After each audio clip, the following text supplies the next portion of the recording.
জয় হিন্দ, the joy of education চ্যানেলে আপনাদের সকলকে স্বাগত জানাই। তো আজকে একটি গুরুত্বপূর্ণ ইনফরমেশন নিয়ে আসছি।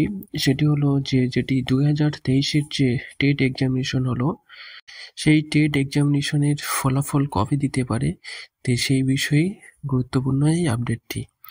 তো টেট পরীক্ষা হয়েছিল গত 10ই ডিসেম্বর 2023। সেই 2023-এর ডিসেম্বর থেকে জানুয়ারি, ফেব্রুয়ারি এবং এটা মার্চ চলতেছে। এখনো পর্যন্ত প্রাথমিক শিক্ষা পর্ষদের পক্ষ থেকে কোনো রকম মডেল উত্তরপত্র পাবলিশ করা হয়নি এবং রেজাল্টও তারপরে রয়েছে। তো কবে সেই মডেল উত্তরপত্র প্রকাশ করা হবে এবং কেন এত দেরি হচ্ছে, যেখানে 2022-এর যে টেট হয়েছিল সেই টেট ফেব্রুয়ারি মাসের মধ্যেই টেটের ফল প্রকাশ করেছিল, তবে এবার কেন দেরি হচ্ছে এত?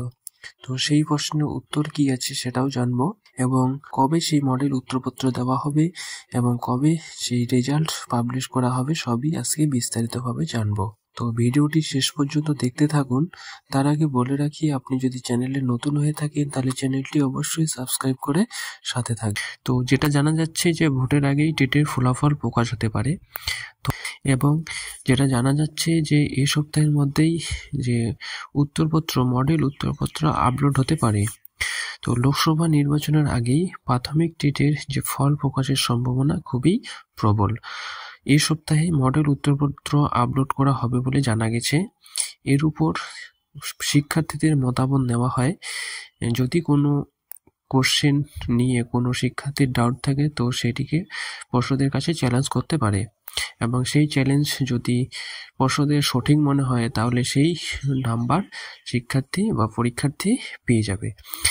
তো এটি মতামত নেওয়ার পরেই ফল প্রকাশ করবে প্রাথমিক শিক্ষা পর্ষদ। তো গত 10ই ডিসেম্বর প্রাথমিক টেট নিয়েছিল প্রাথমিক শিক্ষা পর্ষদ। পরীক্ষার্থী ছিলেন প্রায় 2.5 লাখ। প্রায় 3 মাসের মধ্যেই ফল প্রকাশের সম্ভাবনা রয়েছে। ইতিমধ্যে সেই প্রস্তুতি শুরু হয়েছে।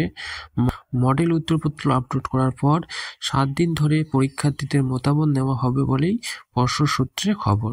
এরপরই চলতি মাসে চূড়ান্ত ফল প্রকাশ করা হবে। গত বছর ফেব্রুয়ারি মাসের শুরুতেই টেটের ফল প্রকাশ হয়েছিল, তাহলে এবছর দেরি কেন হচ্ছে? তো পর্ষদ সূত্রে যেটা খবর, আদালতের নির্দেশ মেনে প্রাথমিক শিক্ষক নিয়োগের ইন্টারভিউ নিতে হয়েছে। এই প্রক্রিয়া নিয়ে একটা ব্যস্ততা ছিল, সেই কারণে ফল প্রকাশের কিছুটা বিলম্ব হচ্ছে। যদিও পর্ষদ সভাপতি গৌতম পাল এ নিয়ে কোনো প্রতিক্রিয়া জানাননি। তো এই ইনফরমেশনটি দেওয়ার ছিল আপনাদের জন্য। তো এরকমই গুরুত্বপূর্ণ ইনফরমেটিভ ভিডিও এবং জব রিলেটেড ভিডিও পাওয়ার জন্য চ্যানেলটিকে অবশ্যই সাবস্ক্রাইব করে সাথে থাকবেন, এবং নেক্সট কোনো ভিডিও নিয়ে আবার আসবো। Thank you. জয় হিন্দ।